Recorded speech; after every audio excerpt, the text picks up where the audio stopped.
Subhas Chandra Boss, hero ama thouna amagi. Nang aingonda EPU aina nangonda ningtamba pigani Subhas Chandra Boss. Afawba leader asigi matangda wahang kayani, wari kayani, asengba wafamdagi thaidoklaba wari watai kayani internet ta. Ngasigi video asida Subhas Chandra Boss ki real life amasung work ta likhun khara collect tawraga mayamda khudol tamjari. Subhas Chandra Boss karamna Bharat ki singtha ningai oiba leader ama oiki mahak aeroplane pokhaiduna sikibra natraga sikidabra. Bharatna independent fangbada magi khudol karino. Ingres singna Boss pu karigi ki German amadi Japan amadi Russia na karigi Subhas Chandra Boss pu izzat piki masi su khangbigani video asida. 1947 da Bharatna independent phangba matamda England gi Prime Minister Clement Attlee oirammi. India na independent phanglaba tungda October 1956 da Attlee ahanbagi oina Bharat ta visit toraki. Mahakpu matamdugi President Panibhushan Chakraborty na reception tawki. Panibhushan na asum wagi wa oina Attlee da wahang ama tawki. Wahang adudi nahak koina maram kharabu yenglaga India bu independent pi kiba asida Mahatma Gandhi ki thaudang kayam yawbage. Attlee na khumlaki minimal ni segna hairabada Attlee gi paukum adusu lanbadi natte. Second World War da yamna kanna saruk yakiba Axis amadi Alliance laibak sing lan tawman kibadagi achouba laibak sing makoi gi makutta thamba waraklaba tanjani. Maram asina British na Jordan dagi 1946 da Philistine dagi 1947 da bidai loraki. Sri Lanka amadi Myanmar budi 1948 da independent piki. Asumna Egypt pu 1952 da independent pithoki. Malaysia pu 1957 da independent pithoki. Amarom da France na 1949 da Laos dagi, 1953 da Cambodia dagi.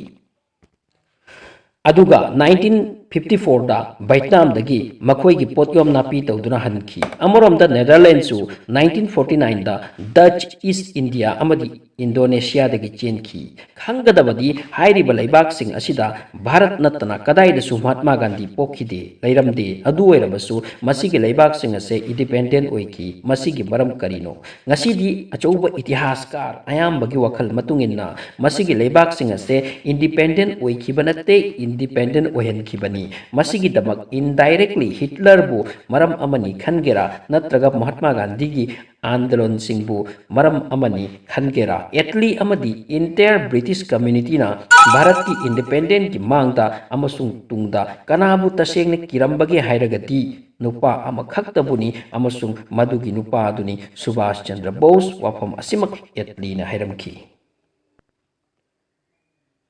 19th century loisilikadore entire India British singna sason tawri matamadu da India da kanasu British ke mayok ta chongthoktuna Bharat pu ningtamba purakpagi wakhan poknaramde matamadu da Orissa gi Katak shahar da 23rd January 1897 da Bharat ki afawba nayak Subhas Chandra Boss pokhi. Mama ki ming Prabhavati Datta amasung mapa ki ming na Chandaki Nath Boss kawe. Subhas Chandra Boss na mama mapa dagi henna laibak ki phibam bu khangkirammi. Subhas Chandra civil service exam pass tawki adubu gazetted job pamkide mama laibak pu mikha ponbadagi kokna bahonaki angang oiringai dagi Boss ki thamoi nungda rebellious attitude yorami. Mahakna karigumba Ingres singna mibu otpa naiba usittaba thengnaruba taragadi makhoi gi londa makhoi gi yetnarami. Gandhiji amadi magi rajniti da khetnaba haibabu Gandhiji na ahimsa gi matengna ningtamba phangba pamlammi aduga Boss na at anyhow nai tagera ningtamba phangdaba yade asini. Mahak yeknababu maruk amabum khanba ngammi maram masina Germany amasung Japan ga khut samnakibani. Chahi khara matungda Subhas Chandra Boss politics te changki British na mabu laknaba warammi amasung mahak 12 rak jail de thamki. British na mabu laknaba warabada khallammi masigi pakhang ase mapung phana namthakiba natraga loisinkiba. British ki plan asibu mahakna bhap takhrabada aroibagi jail lagi thorakpaga magi manau nupaga lotna sinduna Afghanistan gi lambi oiraga Russia da changki.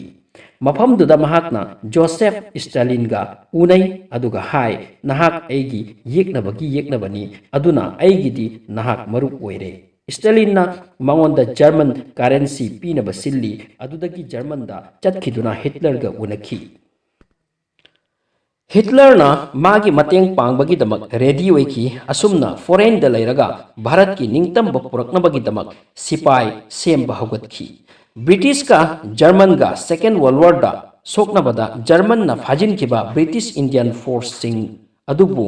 Subhash Chandra Bose ना jail दगी लौथोकी असुमना लैबाक कयादा jail द तादुना लैरबा British Indian force सिंगबु बोस ना थादोखलगा मागी सेपाई लुप्त पुसिनखी अमरोमदा भारतता सुभाष चंद्र बोस कदाइदे चटख्रे करी तौरी हाइबसे मागी मनाव नत्तना कनानसु खंगलमदे अमरोमदा नेहरू गांधी कांग्रेस अमदी ब्रिटिश सिंगना खलमनी सुभाष चंद्र बोस कदाइदे चटख्रे करम तौख्रे बोस ड्रेस चेंज तौरगा सक ओलगा लोटना चटपा यामना हईबा मियोइनी महाकना लोटना यामना मपांगल लैरबा लानमी तेंगोल अमा सेमखिरमी मदुगी फोर्स अदुगी मिंग आजाद हिंद फौज कौरमी नत्रगा इंडियन नेशनल आर्मी नत्रगा INA हाइनसु खंगनै कैलकुलेशन अमगी मतुंगिना मागी फोर्स की अपुनबा मसिंग 55,000 नि हाई मसिगी मतुंगदा महाकना मयामगी मांगदा मागी सक्तम उत्पगी मतम लाखी बर्लिन की रेडियो स्टेशन दा बोसना ब्रॉडकास्ट तवी आई सुभाष चंद्र बोसनी अमसुंग आई हिंगली मसी ताबदा इंडियन मचासिंग हरावबगी पी सिंथनकी मदुगी मतुंगदा जर्मन ना ngamdaba thabak tawbagidamag Britain gi yeknaba Japan da help kidamag haijay Japan na boss pu phajana receive tawki German amadi Russia dagi henna makoina mahakku changjabam piki makoina boss pu manaw amagum khanki matamdugi Japan gi Prime Minister General Tojo na 16th June 1943 da cabinet ta haidokki Bharat pu ningtamba purakpagidamag aikhoina mathau taba help tawgani Japan gi plan नबु Myanmar ओइरगा British India द attack तौबनी सुभाष चंद्र की force का पुल्लगा British पु India दगी तांथोकपनी मसीगी दमक complete ready तौखी मसी तनतना बोसना India निंगतम फंगबगी मतुंगी map फाव सेमख्रबनी independent मतुंगदा Bharat की currency करी ओइगनी police करम ओइगनी लॉ एंड ऑर्डर करम ओइगनी इंफ्रास्ट्रक्चर करम ओइनी असिंगना चिंगबा 1944 दा सुभाष चंद्र बाबू की फोर्स अमदी जापान की फोर्स अनिमकना पुल्लगा ब्रिटिश इंडिया की सक्तम ओंथोकप याख्रबनी अदुबु लाइबकना मते तौखिद्रबदा करी अमुक हाइगनी अमरोमदा नोंजू थाना लाक्सिलकपा अमरोमदा अतई मफमसिंगदा जापान की सिपाहीसिंग लांदा माई थिजिलकपा मरमदुना जापान ना मकोई की सिपाहीसिंग खरने की ओइना ब्रिटिश का फुल विंग दा सोकनबगी वखल होंखी सुभाष चंद्र की ओइना मतम अदु यामना अवाबा ओइखी अमरोमदा सुभाष की फोर्स अदुनदी ब्रिटिश का सोकनबदी खरा नोपलम्मी मरमदुना सुभाष बाबू बर्मा की कैपिटल रेंगुन द चटकी 24 अगस्त 1944 दा महाकना रेंगुन रेडियो स्टेशन दगी अनाउंस तौखी मदुदी इम्फाल ऑपरेशन फेलर ओइखरे अदुमक ओइरगसु लेबाक मचासिंग निंगतम बगिदमक लेप लैतना चथनबा हाइकी भारत की निंगतम लालौबसिंग अमदी नागरिक पुमनमक्की मफमदा Subhash Chandra hero ओइखी महाकी वफम असिगी मतुंगदा अहानबदा British Indian navy सिंग अमदी तुंगदा इंडिया की ब्रिटिश इंडियन फोर्स सिंग ब्रिटिश लैंगा की मायोक्ता चटपहोकी मकोइना हाइकी ऐकोई ब्रिटिश की ओइना सोकनररोय अमरोमदा इंडियन नेवीना मकोई की जहाज सिंगदा सुभाष की फोटो नपपहोकी ब्रिटिश ना इंडियन फोर्स सिंगी खोंगथांग अमदी फॉरेन द लैरगा भारत मचा सिंगदा थौना हापलिबा सुभाष चंद्र बुकी की मसिदगी सिविल वॉर हौरकलबनी मरम असिननी महाकना यामना थुना निंगतम फंगलनी हाइकिबा था खरा मतुंगदा 13 अप्रैल 1945 ता ऑफिशियल रिकॉर्ड अमदी रशियन आर्मी की मोट मतुंगिना हिटलर सुसाइड तवी हाइना पाउ सिंदोखी मे 1945 ता जर्मन की नाजी फोर्स एलाइन फोर्स की मांग द सरेंडर तौखी अदुगा मसिगी चही असिगी अगस्त थादा अमेरिका ना जापान की नागासाकी अमदी हिरोशिमा दा एटॉमिक बॉम्ब थातकी मरम मसिना जापान खुकुना कुंथबताखी ब्रिटेन अमदी अमेरिका की फोर्स ना सिंगापुर मालय थाईलैंड अमदी बर्मा दा अकन बलांजंग चंगसिलखी जापान दा यामना कन्ना लांदारकपदा एस बॉस सिंगापुर दा लैरम्मी मसिदगी वीक अमा मतुंगदा 16 अगस्त 1945 ता महाक थाईलैंड की कैपिटल बैंकॉक ता थुंगलखी Bangkok ta S Boss ki Azad Hind Force ki headquarter leirami. Bangkok ta Japan ki representative Hechia Teru hoga maga fangnai. Hechia na mangon da hairami haujik mak Japan ki maikai dagi Azad Hind Force ki matengi dama kaisu wafam leite. Subhas ji na wafam adubu bhap tarami. Maramdi Japan masamak phibam jadana leirabani na haujik makata na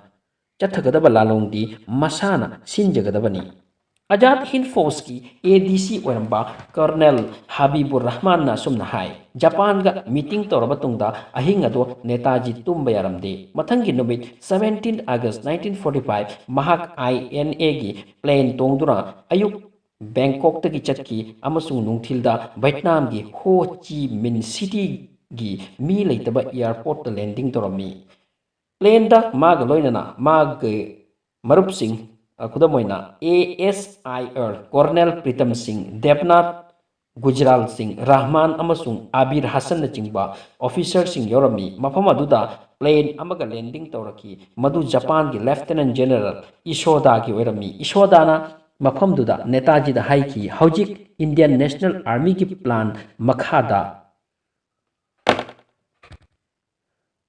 thabak chathaba thadok laga Japan gi porom matung ingadabani Netaji da wafam asi problem oiramde adubu magi marup singna mabu mathanta chatkiba pamlamde Netaji na Japanese singa wa lonaraga hairammi maga loinana mi amatang chatpagi ayaba pinaba Netaji na magi loinaba singa wa lonaraba tungda hairammi Colonel Habibur Rahman nahak aiga chatkadabani Rahman yang ready oiki Netaji amadi Rahman Japan gi fighter plane da tungi magi loina basingna makoi bu thindok poina plane phawba laki ngahak matungda makoi paiki wari asiwai phawbase clear ni real ni makha tabu wari asigi reality karino aseng bara seng dabra haibase arot pa chingnaba amadi controversy oi masigi wari asi achumba makni haibase ai amadi real voice channel na haiba ngamde official record ki matungina phangbado thamjari asumna hai Ho Chi Minh City dagi paikiba plane ase nongthil gi pung tere tabada Vietnam gi Turan ko mafam amada landing tawi mafam duda ahing leiraga ayukta madugi plane ado amuk paiki nongthil gi pung ani taba siwaida Taiwan gi Taipei city da landing tawi amasung masida mahak breakfast tawi amuk madudagi paibagi damak runway da laki paikhatlaga pilot na turn tawgi honarakpada pokhaiba gi khonjel taki Japan gi plan K121 gi left engine tongan taki yamna wangna paidri laibak tagi around 35 meter mukta oigani Japan gi plan 10,500 kg lumba se laibak ta taki Japan gi lieutenant general mafam aduda mathwai thaki mi khara mayraktagi thoraki Colonel Habibur Rahman gi khong ama fajana sokle asumna high plane gi fuel Netaji gi seat phawba sandokhi maudagi mai horaki Colonel Habibur na hairaki Netaji chongthoksi makhoi ani thoraki adubu phida mai chakhibana Netaji gi phi amadi hakchang chakhi minute tara thoi matungda airport ki team mafam duda thonglaki asibasing amadi asokpasing bu anakpada leiba military hospital amada pusilli hospital da Japan gi doctor tena yes na Netaji bu kanbagi damak yamna kanna honaki adubu ngamkhide Bharat ki afau hero ase mafam duda nongaki mathangi nomit 19 August 1945 ta hakchang khara farabada Colonel Habibur na hai Subhas ji gi hakchang bu Singapore da puduna chatpiu Japan gi officer singda matamdu da atoppa plane leiramde maramatuna makoina waroba yadi haijaki ngayak matungda media amadi photographer sing lakhi Azad Hind Force ki supremo Bharat ki kranti leader magi picture lohoba tangai fadabani adubu Colonel Habibur na chakra hakchang adugi photo lauradi ijat sokani khanduna photo lauhande numidang thegna antim sanskar tawi mahaku mai tharabatungda magi achakpa mai manakta Colonel Habibur yamna thengna nuaitana phamlami mathangi nomit Habibur na Netaji gi asti kunsta haplami mamang da panjaki boss babu gi marup singi mangda plane ado Vietnam dagi paikraba tungda kari oiki haibase malem gi mityeng da mystery amani haujik ekhoi hanage track ta muk laksi amasung achumba thodok ta mityeng tasi masigi thodok asigi tungda Japan force ki intelligence ama Vietnam da Azad Hind Force ki sipai aniga unaki ꯅꯦꯇꯥꯖꯤꯒꯤ ꯂꯣꯏꯅꯕ force ꯑꯅꯤꯗꯨꯒꯤ ꯃꯤꯡ colonel Pritam ꯁꯤꯡ ꯑꯃꯗꯤ ꯗꯦꯕꯅꯥꯊ ꯃꯕꯥꯅꯤꯛꯇ ꯖꯄꯥꯟꯒꯤ CID ꯑꯗꯨꯅ ꯍꯥꯏ ꯅꯦꯇꯥꯖꯤꯒꯤ plane ꯀꯥꯏꯈ꯭ꯔꯦ ꯑꯃꯁꯨꯡ ꯃꯍꯥꯛ ꯁꯤꯈ꯭ꯔꯦ ꯍꯥꯏꯕ ꯋꯥꯐꯝ ꯑꯁꯤ ꯑꯆꯨꯝꯕꯅꯤ ꯈꯟꯒꯅꯨ ꯋꯥ ꯑꯁꯤ ꯇꯥꯕꯗ ꯃꯈꯣꯏ ꯑꯅꯤ ꯃꯥꯏꯒ ꯌꯦꯡꯅꯩ ꯑꯃꯁꯨꯡ ꯉꯛꯂꯝꯃꯤ ꯃꯁꯤꯗꯒꯤ ꯑꯃꯨꯛ ꯐꯥꯎꯕ ꯂꯣꯏꯗ꯭ꯔꯕ ꯆꯌꯦꯠꯅꯕ ꯋꯥꯐꯝꯁꯤꯡ ꯍꯧꯔꯛꯂꯕꯅꯤ ꯃꯇꯝꯗꯨꯒꯤ ꯕ꯭ꯔꯤꯇꯤꯁ ꯚꯥꯏꯁꯔꯣꯏ ꯑꯃꯗꯤ ꯐꯤꯜꯗ ꯃꯥꯔshal ꯋꯦꯕꯜꯅ ꯃꯥꯒꯤ ꯗꯥꯏꯔꯤꯗ ꯏꯔꯝꯃꯤ ꯄ꯭ꯂꯦꯟ ꯀꯥꯏꯗꯨꯅ ꯅꯦꯇꯥꯖꯤ ꯂꯩꯈꯤꯗ꯭ꯔꯦ ꯍꯥꯏꯕ ꯋꯥꯐꯝ ꯑꯁꯤ ꯖꯄꯥꯟꯅ ꯁꯟꯗꯣꯛꯂꯤꯕꯁꯦ ꯃꯍꯥꯛ ꯌꯥꯅꯤꯡꯗꯦ ꯃꯔꯝꯗꯤ ꯃꯍꯥꯛ ꯆꯤꯡꯅꯩ ꯁꯨꯚꯥꯁ ꯆꯟꯗ꯭ꯔ ꯕꯣꯁ ꯑꯟꯗꯔꯒ꯭ꯔꯥꯎꯟ ꯑꯣꯏꯈ꯭ꯔꯦ ꯑꯩꯈꯣꯏꯒꯤ ꯂꯥꯏꯕꯛ ꯊꯤꯕꯗꯤ ꯅꯦꯇꯥꯖꯤ ꯄ꯭ꯂꯦꯟ ꯀ꯭ꯔꯥꯁꯇ ꯁꯤꯈꯤ ꯍꯥꯏꯕꯁꯤꯒꯤ ꯗꯤꯁꯀꯁꯟ ꯏꯟꯗꯤꯌꯥ ꯑꯃꯗꯤ ꯕꯦꯡꯒꯜꯗ ꯇꯧꯔꯝꯗꯦ ꯄꯥꯠ ꯑꯃꯦꯔꯤꯀꯥ ꯑꯃꯗꯤ ꯕ꯭ꯔꯤꯇꯦꯟꯗ ꯑꯣꯏꯔꯝꯃꯤ ꯑꯃꯦꯔꯤꯀꯥꯒꯤ ꯅ꯭ꯌꯨꯁ ꯄꯦꯄꯔ ꯑꯃꯒꯤ ꯔꯤꯄꯣꯔꯇꯔ ꯑꯦꯜꯐ꯭ꯔꯦꯗ ꯋꯦꯒꯅ ꯄꯟꯗꯤꯠ ꯖꯋꯍꯔꯂꯥꯜ ꯅꯦꯍꯔꯨꯒꯤ ꯄ꯭रेस ꯀꯟꯐꯔꯦꯟꯁ ꯑꯃꯒꯤ ꯃꯔꯛ ꯊꯠꯅ ꯍꯥꯏꯈꯤ ꯃꯍꯥꯛꯅ ꯅꯦꯇꯥꯖꯤꯕꯨ ꯚꯤꯌꯦꯠꯅꯥꯝꯗ ꯃꯥꯒꯤ ꯃꯤꯠꯃꯛꯅ ꯎꯔꯛꯈꯤ ꯇꯨꯡꯗ ꯗꯤꯜꯂꯤꯗꯒꯤ IB ꯏꯟꯇꯦꯂꯤꯖꯦꯟꯁ ꯕ꯭ꯌꯨꯔꯣꯅ ꯋꯥꯐꯝ ꯑꯁꯤ ꯊꯤꯒꯠꯈꯤ ꯀꯔꯅꯦꯜ ꯍꯕꯤꯕꯨꯔ ꯔꯍꯃꯥꯟꯒꯤ ꯋꯥꯐꯝ ꯃꯇꯨꯡꯏꯟꯅ ꯅꯦꯇꯥꯖꯤ ꯇꯣꯀꯤꯌꯣ ꯆꯠꯄꯒꯤ ꯋꯥꯐꯝꯅꯤ ꯇꯨꯡꯗ ꯏꯟꯗꯤꯌꯥꯗ ꯂꯥꯛꯂꯒ ꯕ꯭ꯔꯤꯇꯤꯁꯇ ꯁꯔꯦꯟꯗꯔ ꯇꯧꯕꯒꯤ ꯋꯥꯅꯤ ꯑꯗꯨꯕꯨ ꯋꯥꯐꯝ ꯑꯁꯤ ꯆꯨꯝꯕꯒꯤ ꯋꯦ ꯂꯩꯇꯦ ꯔꯍꯃꯥꯟꯅ ꯁꯥꯁꯤꯟꯅꯕ ꯋꯥꯐꯝ ꯑꯃ ꯍꯥꯏꯕꯒꯤ ꯃꯑꯣꯡ ꯃꯥꯜꯂꯤ ꯀꯔꯤꯒꯨꯝꯕ ꯕꯣꯁꯅ ꯕ꯭ꯔꯤꯇꯤꯁꯇ ꯁꯔꯦꯟꯗꯔ ꯇꯧꯒꯦ ꯈꯜꯂꯝꯕ ꯇꯥꯔꯒꯗꯤ ꯀꯩꯗꯧꯅ ꯃꯍꯥꯛ ꯇꯣꯀꯤꯌꯣ ꯆꯠꯀꯅꯤ ꯗꯥꯏꯔꯦꯛ ꯗꯤꯜꯂꯤꯗ ꯂꯥꯛꯄ ꯌꯥꯔꯝꯃꯤ ꯃꯁꯥꯕꯨ ꯀꯩ ꯑꯃꯒꯨꯝ ꯈꯟꯕ ꯚꯥꯔꯠꯄꯨ ꯅꯤꯡꯇꯝꯕ ꯄꯨꯔꯛꯀꯦ ꯈꯟꯕ ꯅꯨꯄꯥꯗꯨꯅ ꯕ꯭ꯔꯤꯇꯤꯁꯇ ꯁꯔꯦꯟꯗꯔ ꯇꯧꯅꯤ ꯍꯥꯏꯕꯁꯦ ꯑꯣꯏꯕ ꯌꯥꯗꯦ IBꯅ ꯕꯦꯡꯀꯛ ꯆꯠꯂꯒ ꯑꯆꯨꯝꯕ ꯀꯔꯤꯅꯣ ꯊꯤꯈꯤ ꯑꯗꯨꯕꯨ ꯀꯔꯤꯒꯨꯝꯕ ꯄ꯭ꯔꯃꯥꯟ ꯑꯃꯠꯇ ꯐꯪꯂꯛꯈꯤꯗꯦ ꯕ꯭ꯔꯤꯇꯤꯁꯅ ꯑꯦꯠ ꯑꯦꯅꯤꯍꯥꯎ ꯅꯦꯇꯥꯖꯤ ꯀꯔꯝ ꯇꯧꯈ꯭ꯔꯦ ꯍꯥꯏꯕꯁꯤꯒꯤ ꯑꯁꯦꯡꯕ ꯈꯪꯕ ꯄꯥꯝꯂꯝꯃꯤ ꯃꯔꯝꯗꯤ ꯀꯔꯤꯒꯨꯝꯕ ꯕꯣꯁ ꯍꯜꯂꯛꯈ꯭ꯔꯕꯗꯤ 32 ꯀ꯭ꯔꯣꯔ ꯏꯟꯗꯤꯌꯥꯟꯒꯤ ꯊꯃꯣꯏꯗ ꯅꯤꯡꯇꯝꯕꯒꯤ ꯃꯩꯆꯥꯛ ꯌꯥꯡꯅ ꯍꯥꯞꯈꯤꯅꯤ ꯑꯗꯨ ꯑꯣꯏꯔꯕꯗꯤ ꯏꯟꯗꯤꯌꯥ ꯏꯟꯗꯤꯄꯦꯟꯗꯦꯟꯠ ꯄꯤꯊꯣꯛꯄ ꯍꯥꯏꯕꯁꯦ ꯃꯈꯣꯏꯒꯤ ꯑꯄꯥꯝꯕꯗ ꯑꯣꯏꯕ ꯉꯝꯂꯣꯏ ꯕꯣꯁꯀꯤ ꯑꯄꯥꯝꯕꯗ ꯑꯣꯏꯈꯤꯅꯤ ꯃꯔꯝ ꯑꯁꯤꯅ ꯕ꯭ꯔꯤꯇꯤꯁꯅ ꯕꯣꯁꯀꯤ ꯃꯇꯥꯡꯗ ꯊꯤꯖꯤꯟꯕꯒꯤ ꯈꯣꯡꯖꯪ ꯆꯪꯁꯤꯟꯈꯤ ꯃꯁꯤꯒꯤꯗꯃꯛ ꯃꯈꯣꯏꯅ ꯑꯃꯦꯔꯤꯀꯥꯒꯤ ꯃꯇꯦꯡ ꯅꯤꯈꯤ ꯑꯃꯦꯔꯤꯀꯥꯒꯤ ꯏꯟꯇꯦꯂꯤꯖꯦꯟꯁ ꯒ꯭ꯔꯨꯞ ꯑꯃꯅ ꯕ꯭ꯔꯤꯇꯤꯁ ꯏꯟꯗꯤꯌꯥꯗ ꯔꯤꯄꯣꯔꯠ ꯄꯤꯔꯛꯈꯤ ꯃꯗꯨꯗꯤ ꯇꯥꯏꯄꯩꯗ ꯄ꯭ꯂꯦꯟ ꯀ꯭ꯔꯥꯁ ꯑꯣꯏꯈꯤ ꯍꯥꯏꯕꯁꯤ ꯒꯤ ꯃꯄꯨꯡ ꯐꯥꯕ ꯄ꯭ꯔꯃꯥꯟ ꯐꯪꯗꯦ ꯑꯃꯔꯣꯝꯗ ꯕ꯭ꯔꯤꯇꯤꯁꯅ Azad ꯍꯤꯟद ꯐꯣर्सꯀꯤ major general JK भोसलेबु Ares ꯇꯧꯔꯒ ꯌꯥꯝꯅ ꯐꯨ ꯆꯩꯔꯒ ꯅꯦꯇꯥꯖꯤꯒꯤ ꯃꯇꯥꯡꯗ ꯍꯪꯈꯤ ꯑꯔꯣꯏꯕꯗ ꯃꯍꯥꯛꯅ ꯍꯥꯏꯗꯣꯛꯈꯤ ꯃꯗꯨꯗꯤ ꯖꯄꯥꯅꯤꯁꯁꯤꯡꯒ ꯑꯍꯥꯟꯕꯗ ꯕꯣꯁ ꯇꯣꯀꯤꯌꯣ ꯆꯠꯄꯒꯤ ꯋꯥꯅꯤ ꯑꯗꯨꯗꯒꯤ ꯃꯟꯆꯨꯔꯤꯌꯥꯗ ꯔꯥꯁꯤꯌꯥꯒꯤ ꯁ꯭ꯇꯥꯂꯤꯟꯅ ꯕꯣꯁꯄꯨ ꯑꯦꯠ ꯑꯦꯅꯤ ꯀꯣꯁ ꯍꯦꯜꯞ ꯇꯧꯕꯒꯤ ꯋꯥꯅꯤ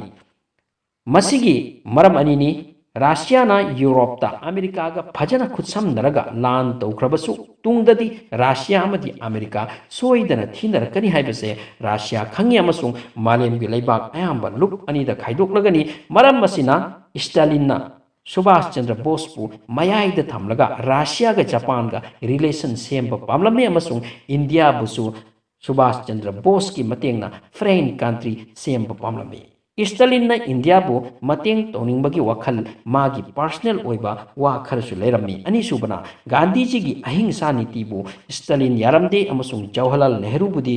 ꯃꯍꯥꯛꯅ ꯁꯨꯛꯌꯥ ꯌꯥꯔꯝꯗꯦ ꯑꯗꯨꯕꯨ ꯕꯣꯁꯀꯤ ꯅꯤꯌꯝ ꯅꯤꯇꯤ ꯑꯗꯨꯕꯨꯗꯤ ꯃꯍꯥꯛꯅ ꯄꯥꯝꯂꯝꯃꯤ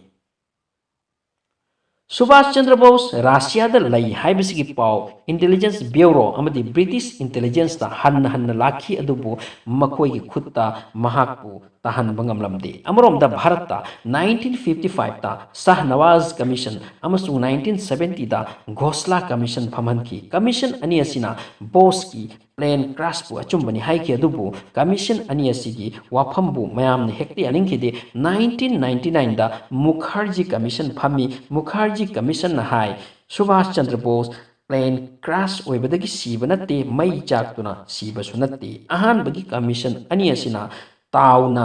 ꯏꯟꯀ꯭ꯋꯥꯏꯔꯤ ꯇꯧꯕꯅꯤ ꯇꯥꯏꯋꯥꯟꯗ ꯆꯠꯇꯨꯅ ꯊꯤꯈꯤꯕꯁꯨ ꯂꯩꯇꯦ ꯑꯃꯔꯣꯝꯗ ꯃꯨꯈꯔꯖꯤ ꯀꯃꯤꯁꯟꯅ ꯇꯥꯏꯋꯥꯟꯗ ꯆꯠꯂꯒ ꯏꯟꯀ꯭ꯋꯥꯏꯔꯤ ꯇꯧꯈꯤ ꯃꯈꯣꯏꯅ ꯈꯪꯂꯛꯈꯤ 1945ꯇ ꯇꯥꯏꯄꯩꯒꯤ ꯑꯦꯌꯔꯄꯣꯔꯠꯀꯤ ꯀꯤꯂꯣꯃꯤꯇꯔ ꯀꯌꯥꯒꯤ ꯑꯀꯣꯏꯕꯗ ꯄ꯭ꯂꯦꯟ ꯑꯃ ꯐꯥꯎꯕ ꯀꯥꯏꯈꯤꯕꯒꯤ ꯔꯤꯄꯣꯔꯠ ꯂꯩꯇꯦ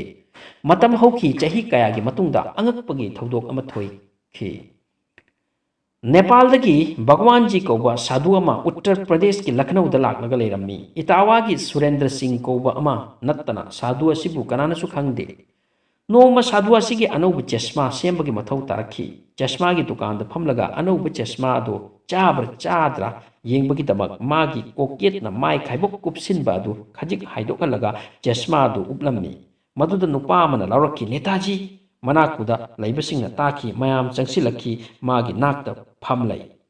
ꯁꯥꯙꯨ ꯚꯒꯋꯥꯟ ꯑꯃꯗꯤ ꯁꯨꯔꯦꯟꯗ꯭ꯔ ꯁꯤꯡ ꯃꯐꯝ ꯑꯗꯨꯗꯒꯤ ꯌꯥꯡꯅ ꯆꯠꯈꯤ ꯃꯁꯤꯒꯤ ꯊꯧꯗꯣꯛ ꯑꯁꯤꯗꯒꯤ ꯃꯥꯕꯨ ꯃꯤꯡ ꯈꯪꯗꯕ ꯕꯥꯕꯥ ꯁꯥꯙꯨ ꯍꯥꯏꯅ ꯈꯪꯅꯈꯤ 1962 ꯌꯧꯔꯛꯈꯤ ꯃꯁꯤꯒꯤ ꯃꯤꯡ ꯐꯖꯅ ꯂꯩꯇꯕ ꯁꯥꯙꯨ ꯑꯁꯤꯒ ꯄꯕꯤꯇ꯭ꯔ ꯔꯣꯏ ꯀꯧꯕ ꯃꯤ ꯑꯃꯒ ꯎꯅꯈꯤ ꯔꯣꯏꯅ ꯍꯥꯏ ꯑꯩꯅ ꯁꯥꯙꯨ ꯑꯗꯨꯒ ꯎꯅꯕ ꯃꯇꯝꯗ ꯃꯥꯒꯤ ꯀꯣꯏ ꯐꯖꯅ ꯈꯥꯛꯄ ꯊꯦꯡꯅꯩ ꯑꯗꯨꯕꯨ ꯁꯛ ꯑꯃꯗꯤ ꯈꯣꯟꯖꯦꯜ ꯑꯃꯗꯤ ꯋꯥꯉꯥꯡꯅ ꯁꯨꯚꯥꯁ ꯆꯟꯗ꯭ꯔ ꯕꯣꯁ ꯃꯛꯅꯤ ꯍꯥꯏꯕ ꯇꯥꯛꯏ ꯁꯥꯙꯨ ꯑꯁꯤ ꯁꯨꯚꯥꯁ ꯆꯟꯗ꯭ꯔ ꯑꯣꯏꯕꯒꯤ प्रमाण अमना हैंडराइटिंग एक्सपर्ट बी लालनी मसीगी फोरेंसिक एक्सपर्ट असिना सुभाष चंद्र बोस अमदी साधु असिगी इंग्लिश अमदी बेंगली गी 460 राइटिंग पीस की फोटोग्राफ चेक तौर तुंगदा साधु अमदी सुभाष चंद्र बोस मियोय अमतनी हाइकी अरोइबदा 16 सेप्टेम्बर 1985 ता रेम बसेरा फैजाबाद ता साधु असि लैखिदे लोइनना अरोत्प वा कया मागा चटमिनखी